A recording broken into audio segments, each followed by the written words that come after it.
കടലിൽ പോയിട്ടുണ്ട്, സ്പീഡ് ബോട്ടിലൊരിക്കൽ തിര വന്ന് ഒന്ന് ബോട്ട് സ്ലോ ഡൗൺ ചെയ്താൽ ബോട്ട് മറിഞ്ഞു വീഴും. അപ്പോൾ പോയിക്കൊണ്ടിരിക്കും എവിടേക്ക് അറിയില്ല, എപ്പോൾ നിർത്തും അറിയില്ല, തിരിച്ചു നോക്കുമ്പം എവിടുന്ന് പുറപ്പെട്ടു അറിയണില്ല, ലൈഫ് ബോട്ട് ഉണ്ടോ ഇല്ല. ഒരു സമയത്തെത്തും എൻ്റെ കൂടെ ഉള്ളവരിന്ന് കരയുക, അല്ല അത് വേറെ പടത്തില്ല, എൻ്റെ കൂടെ ഉള്ളവരിന്ന് കരയുക. കാരണം തരം മറിയും, ബോട്ട് തിരിക്കാൻ പറ്റും. അവരൊന്നും ഒന്നെങ്കിൽ പറയണം, നമ്മൾ ഒന്നുമില്ല, കുറച്ച് ദൂരം പോയിട്ട് നായികൻ്റെ അടുത്ത് ബായ് എന്ന് പറഞ്ഞിട്ട് ഞാനൊരു റെബല്യസ് ഒരു ക്യാരക്ടറാണ് അതിലൊരു സൂയിസൈഡ് ബോംബറൊക്കെ ആയിട്ട് അഭിനയിച്ചൊരു സാധനമാണ്. അവിടെ പോയിട്ട് ഇതാക്കുമ്പോൾ അത്രയേ ഉള്ളൂ, കുറച്ച് ദൂരം കുറച്ച് കഴിഞ്ഞപ്പോൾ ഡയറക്ടർ കട്ട് പറയില്ല, എന്നാൽ പോയിക്കോട്ടെ എന്ന് വെച്ചിട്ടുണ്ടാവും. പോയി കഴിഞ്ഞിട്ട് ഇവർ ആ ടാറ്റൊക്കെ പറഞ്ഞ് ശരിക്കും ടാറ്റ ഞങ്ങൾ പോയി കഴിഞ്ഞു, പിന്നെ ഞങ്ങളെയും കാണാനില്ല, എനിക്ക് അവരെയും കാണാനില്ല. ഇത് നമ്മൾ ഒരു സ്റ്റേജ് എത്തിക്കഴിഞ്ഞാൽ നമുക്കറിയാം ഇത് പാളി പിന്നെ നമുക്ക് എന്ത് ചെയ്യാൻ പറ്റും, ഒന്നും ചെയ്യാൻ പറ്റില്ല. പിന്നെ വീട്ടുകാരെയൊക്കെ ഓർക്കുക എന്നല്ലാണ്ട് വേറെ ഒന്നുമില്ല. അത് ഓർക്കുമ്പോൾ അത് നമ്മൾ ആലോചിച്ചിരിക്കുമ്പോഴേക്കും അതിനെ ഓർത്ത് കരയുക ഓരോരുത്തർ. നമ്മൾ കരയല്ലേ, ടെൻഷൻ അടിപ്പിക്കല്ലേ.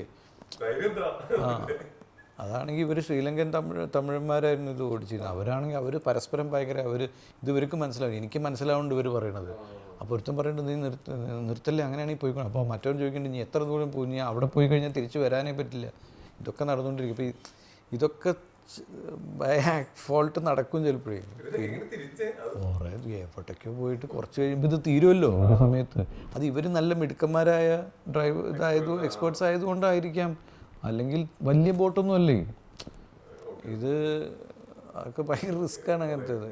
ഏറ്റവും പ്രശ്നം ഒരു ലൈഫ് ബോട്ട് ഉണ്ടെങ്കിൽ, ഒരു ജാക്കറ്റ് ഉണ്ടെങ്കിൽ നമുക്ക് അതും ഇല്ലേ, ഒന്ന് മറിഞ്ഞു കഴിഞ്ഞാൽ ഒന്നും ചെയ്യാൻ പറ്റില്ല. നമ്മളെന്ത് ചെയ്യും? അല്ലല്ല, ഇതൊക്കെ പോകുമ്പോൾ നമ്മളെപ്പോഴും ടേക്കൺ ഫോർ ഗ്രാൻഡഡാണ് പലവരും.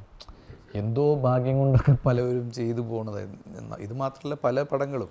അപ്പം ഞങ്ങളതുകൊണ്ടൊക്കെ ഞങ്ങളുടെ ഇതിലൊക്കെ ഭയങ്കര അത് എനിക്ക് തോന്നുന്നത് പ്രൊഫഷണലിസമാണെന്ന് തോന്നുന്നു. പ്രൊഫഷണൽസ് ശരിക്കും ശ്രദ്ധിച്ചിട്ട് തന്നെ ചെയ്യുള്ളൂ.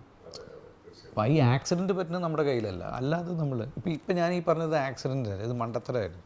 ഇപ്പം നേരത്തെ പറഞ്ഞു അല്ലേ, അത് അല്ല പറയാം, അങ്ങനെയൊന്നും ചെയ്യരുത്. അതൊക്കെ വളരെ നമ്മൾ ശ്രദ്ധിക്കണം. പിന്നെ അതുകൊണ്ടാണ് ചില ആക്ടേഴ്സ് പറയില്ല ഞാൻ പോവില്ല എന്നൊക്കെ പറയും. കേട്ടതൊന്നും അവനെന്താ ജാട, അവൻ ബുദ്ധിയുള്ളതുകൊണ്ട് പറയണതാണ്. കാരണം ഇവർ ചെയ്യുന്ന മണ്ടത്തരത്തിന് നിൽക്കാൻ പറ്റുമോ? പിന്നെ പലവരും നമ്മൾ അന്നത്തെ കാലത്ത് പലതും ചെയ്തിരുന്നു വെച്ചാൽ അയാൾ ഭയങ്കര ഫ്രണ്ട്ലിയാണ്, എല്ലാവരും സഹിക്കുന്നു വെച്ചാൽ എന്തോ ഭാഗ്യത്തിന് രക്ഷപ്പെട്ട് പോണതാണ് പലതും.